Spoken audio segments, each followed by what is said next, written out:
Hello dear students, Radhe Radhe आप सभी को। Class 8th H1 subject chemistry, chapter का नाम है पर्टिकुलेट नेचर ऑफ मैटर। तो इस चैप्टर का हमने कल बुक वर्क किया था, ट्रू फॉल्स तक किया था। ठीक है, आज हम इसके मैचअप करेंगे।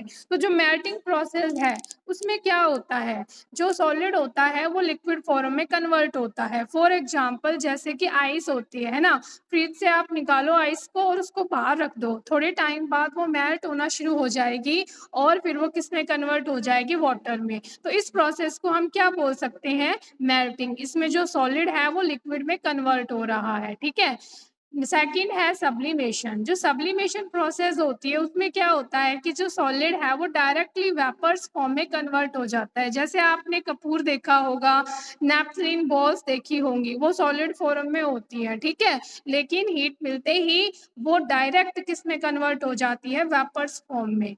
इसको बोलते हैं sublimation process. Condensation, vapours to liquid.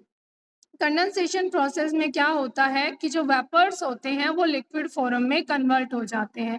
जैसे कि आपके पास कोई कंटेनर है, उसमें आपने पानी डाला, ठीक है, और उसको गैस पे रख दिया। धीरे धीरे आप देखते हो कुछ टाइम बाद पानी के वेपर्स बनना शुरू हो जाते हैं। आप ऊपर से प्लेट वगैरह से उस कंटेनर को ढक के रख दो, ठीक है, और गैस बंद कर दो, तो जो वेपर्स है वो सारे इकट्ठे हो जाएंगे किस पे, प्लेट पे। और थोड़े टाइम बाद जो वेपर्स हैं वो वाटर ड्रॉपलेट्स में कन्वर्ट हो जाएंगे। तो कंडेंसेशन में क्या होता है कि जो वेपर है वो लिक्विड फॉर्म में कन्वर्ट होते हैं।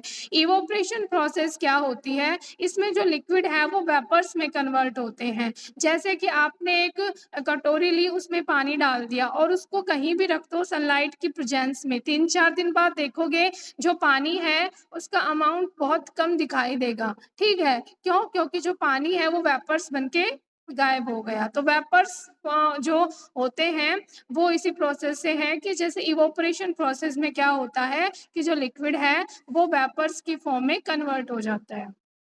अब हम पढ़ते हैं इसी चैप्टर के असर्शन एंड रीजन टाइप। इन क्वेश्चंस को आपको बहुत ध्यान से पढ़ना होगा। ठीक है, इसमें देखो स्टेटमेंट 1 में क्या दे रखा है कि ए और आर दोनों ट्रू है और जो आर है वो करेक्ट एक्सप्लेनेशन है ए की। सेकंड में बी में क्या दे रखा है कि ए और आर दोनों ट्रू है बट जो आर है वो करेक्ट एक्सप्लेनेशन नहीं है ए की। सी में क्या दे रखा है, A is true but R is false. और डी में क्या कह रखा है कि A is false but R is true. तो हमें नंबर 1 असर्शन और रीजन को पढ़ना है और फिर इनके हिसाब से जो आंसर बनता है वो मैंने लिख दिया है। ठीक है, जैसे कि solid have a fix shape and volume.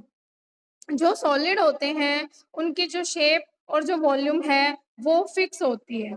हाँ, सही बात है, ये ऐसा ही होता है ना, सॉलिड की वॉल्यूम और शेप सब कुछ फिक्स होता है। The particles in gases are tightly packed and vibrate in their fixed position। लेकिन गैसेस के बारे में ये कह रहा है कि जो गैसेस के जो पार्टिकल्स होते हैं वो टाइटली पैक्ड होते हैं और अपनी पोजीशन पे वाइब्रेट करते हैं। ये स्टेटमेंट तो बिल्कुल ही गलत है। तो स्टेटमेंट जो ए है वो ट्रू है लेकिन जो आर है वो बिल्कुल गलत है। तो इसका आंसर आएगा सी। तो नंबर 1 डाल के आप लिख लो जैसे मैंने लिख रखा है, करेक्ट ऑप्शन सी।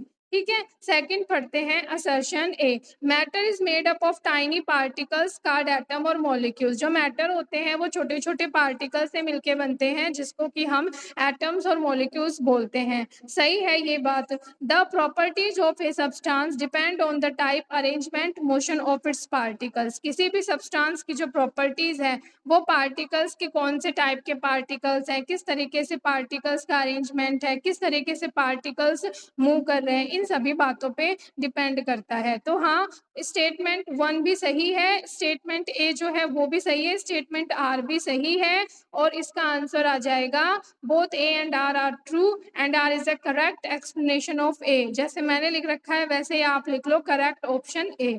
ठीक है, 3 पढ़ते हैं।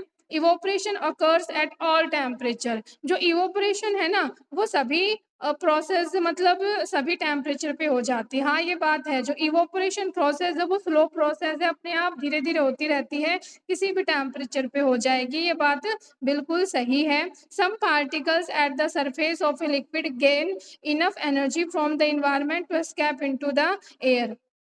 जो कुछ पार्टिकल्स होते हैं लिक्विड के, वो क्या करते हैं, जो कि सरफेस पे होते हैं, एनर्जी को गेन करते हैं, वेपर्स फॉर्म में कन्वर्ट हो जाते हैं। ये बात भी सही है। तो इसके आगे लिखो करेक्ट ऑप्शन ए, मतलब both A and R true and R is the correct explanation of ए।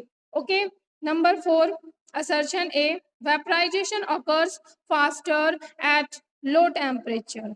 जो वेपराइजेशन है वो occurs fast at low temperature, मतलब अगर कम टेम्परेचर होगा ना तो वेपराइजेशन और भी जल्दी हो जाएगा, फास्ट हो जाएगा। नहीं, ऐसा तो नहीं होता, ये तो गलत है। रीजन पढ़ते हैं।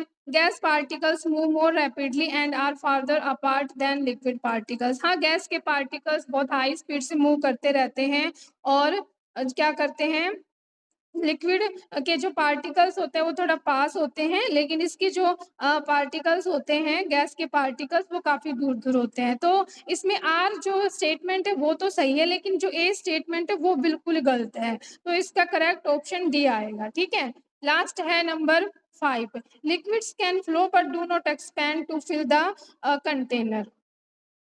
लिक्विड्स कैन फ्लो, लिक्विड क्या करते हैं, फ्लो तो कर सकते हैं, but do not expand to fill the container. लेकिन आपने जैसे बर्तन में डाल दिया तब थोड़ी ना वो ऐसे ही मतलब एक्सपैंड होते जाएंगे, ऐसा तो नहीं होगा। सही है ये बात। अच्छा, ठीक है। अब रीजन पढ़ते हैं। Liquid particles are loosely packed but can move faster than solid. Liquid particles थोड़े ठीक पास पास से होते हैं, but can move faster than solid. हाँ, सॉलिड जो है, सॉलिड के केस में तो क्या होता है, पार्टिकल्स बिल्कुल ही पास-पास होते हैं, ठीक है?